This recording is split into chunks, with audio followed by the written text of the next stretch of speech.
Look at this headline. Look at this headline. Raila under siege. I beg to disagree with the author of this headline that Baba can never be under siege. So they are saying that Raila is under siege because some members of the Azimio coalition have refused to adopt the report of the National Dialogue Committee. Baba is celebrating. Baba is not under siege. No, Raila is not under siege. Raila is celebrating. Raila has won and won heavily. This is why NARC Kenya leader Martha Karua, Uhuru Kenyatta, and Eugene Wamalwa, who are saying that they will not adopt this committee's report. Remember, Eugene Wamalwa was part of this committee, but remember, this is hot air, and I'm going to give you 3 reasons. Raila is not complaining. The report here is trying to show that Raila is cornered. Raila is not cornered. Raila is happy. Actually, Raila is very happy with this kind of a development in Azimio. There are 4 reasons for this. Number 1, the reason for starting this kind of a bipartisan talk was 1. There were 4 reasons for this. I'm going to give you 3. The audit of 2022 elections, there were reasons about the cost of living and all that. All that one was just a scapegoat. The main reasons are mainly 3. Number 1 was to get Raila something to do for 5 years. To get Raila an office, to get Raila some money, some office, some power, something to do. Number 2 was to have the roads, to get Raila out of the roads so that Ruto can have time and space to govern. And number 3 was to entrench the office of the Prime Minister in the Constitution. Those were the 3 primary reasons. And Raila has gotten what he got. So, mission has been achieved. But for those who are around him, probably they seem not to know. But for somebody like Eugene Wamalwa, who was in this committee, and seems not to understand what it was all about, it tells you a lot.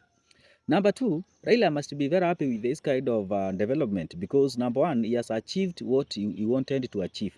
Number 2, going into 2027 because the eyes are in 2027. Right? When we talk about 2027, Raila is not under siege as this nation reporter wants to show us.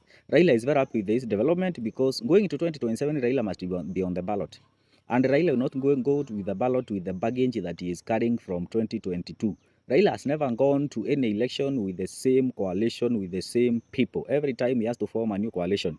It is time to form a new coalition. And when people start going away, it is good news to him. Because in the end of it, he will form coalition by his own and then he can invite them to come and join him. But when you form together, then you will have equal shares and you have the right to be proposed as the candidate for 2027. So when they go out, the better because they will come and they will have to bargain from outside to be allowed in. And therefore, they can't ask for much as being the flag bearer. So Raila must be happy with this kind of an arrangement. So again, Raila has achieved what he was supposed to achieve. Raila is the only person who mobilized his people to go for demonstrations. These bipartisan talks or National Dialogue Committee was formed as a result of mitigating the effect of the demonstrations. Remember, there were no demonstrations in Gichugu. There were no demonstrations anywhere else except in Raila's strongholds. So, in simple, it is only Raila who brought about the national dialogue. So, there was not supposed to be anybody else to benefit from this except from the person who was at the center of it all. And when Raila is benefiting, the better. Fourthly, Karua should not be making a lot of noise because at the end of it all, Karua is just a baggage. Karua is just a baggage to Azimio. There is nothing that Karua brings. When other people are demonstrating, Karua did not bring any people to demonstrate. When ODM was winning possessions, Karua did not win anything. When there is nothing that Karua earns to this team. So by Karua trying to make complaint, it is happiness. Raila is not under siege. Raila is winning and winning big.